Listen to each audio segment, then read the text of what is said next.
käyttötarkoituksen muutos. No sitten muutamia kertoja on mulle tullut kysymyksiä näistä siirrettävistä laitteista, eli mökkivaunusta ja näistä, niin tarvitseeko sellainen rakentamisluvan. Ja silloin se ei tarvitse, jos se on alle 34 ja sitä pidetään paikallaan alle 3 kuukautta. Mutta sitten, jos sitä pidetään paikallaan yli 3 kuukautta, niin se katsotaan kiinteäksi rakennuksessa. Vaikka siinä on moottori, vaikuttaako se asiaan? Et sä voit ei siirtää ole merkitystä, onko moottori. Okei, vedä käteen vittu, ei pidä paikkansa ollenkaan.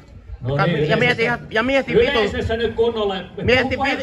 Mieti vitu tarkkaan, mitä länkytät seuraavaksi. Lopeta tuo länkytys siinä. Puheenvuorot on erikseen. No soita poliisit paikalle vittu ja vedä käteen, mutta mä haluan kuunnella mitä toi paska on. Joo, älä pöpötä. Häh? Anna hänen alustaa. No mä sanoin, että mä kysyn ja mä esitin kysymyksen.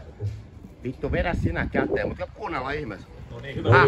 Mikä sun nimi on? Kiitos. Mikä sun nimi on? Tulee ottaa huomioon, niin kuin tuossa äsken kerroin vielä, niin kaikkien näiden muiden asioiden lisäksi niin kaavamääräykset tulee ottaa huomioon, rakennusjärjestys, mitä nyt ollaan muuttamassa tässä, ja rakennusasetus ja tietenkin hyvä rakentamistapa, mihin kuuluu paljon asioita.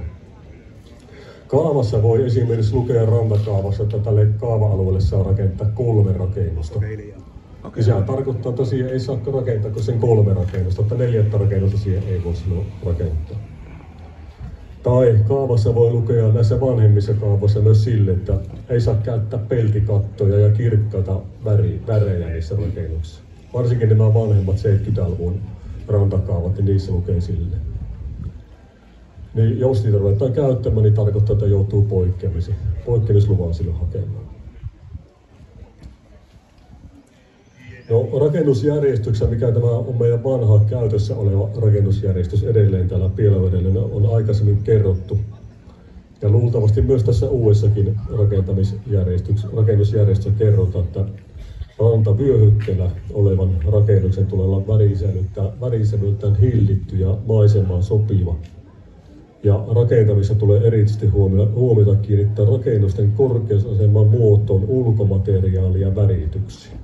Eli nämä on semmoisia tärkeitä asioita, mitä ranta-alueelle rakennetaan, varsinkin mökkiläiset paljon rakentavat, niin nämä tulee siellä huomioida. Ja monesti on sellaisen asian huomannut, että kun olen mennyt vaikka runkotarkastusta tekemään, tai on lopputarkastusta mennyt tekemään, niin sieltä on kaikki puut rannasta kaiettu pois. Sitä ei tämä meidän rakennusjärjestys anna tehdä, että siellähän lukee, että rannassa oleva puusto tulee säilyttää ja vain harventaminen on sallittu. Ja se käytännössä tarkoittaa sitä, että puistomaiseen asentoon voidaan se rannassa oleva puusto harventaa. Eli noin 3-5 metriä puitten väliin. No sitten tämmöinen erikoisuus vielä, että vaikka rakennuslupaa tai rakentamislupaa ei välttämättä tarvita, niin saatetaan joutua hakemaan poikkeamislupa. Ja milloinka tällainen voisi tulla kysymykseen? Niin esimerkiksi rakennetaan alle 34 metrin sauna ja sitten siihen tehdään jätevesijärjestelmä. Niin se jätevesijärjestelmä vaatii rakentamisluvan. Ja sitten jos kaavassa lukee, että ei saa rakentaa vesivessä ja sinne rakentaa vesivessä, niin se vesivessä vaatii sen poikkeamisluvan. Eli tämmöisiä pieniä ihmeellisyyksiä saattaa tulla täällä rakentamisesta eteen. No sitten tässä vielä lopuksi tässä uudessa rakentamislaissa muuttui tämä käytäntö siitä, että mitenkään kun rakennuslupa on haettu, jos on myönnetty, niin sehän pitää kunnan nettisivuilla sitten niin sanotusti esittää, eli kuuluttaa siellä. Aikaisemmin se oli 14 vuorokautta se aika, nyt se on 7 + 30 vuorokautta. Ja tämä tulee ottaa huomioon, kun haette rakentamislupia, että siinä on pitkä se kuulutusaika. Eli kesällä, jos haluaa vielä tänä kesänä rakentaa, niin nyt pitäisi äkkiä hakea se rakentamislupa, niin vielä saattaisi loppukesästä päästä rakentamaan. Ja vielä tästä rakennusjärjestyksestä, niin se on yhteinen meillä tekeillä tämä Ylä-Savon kuntien kanssa ja se on tosiaan luonnosvaiheessa.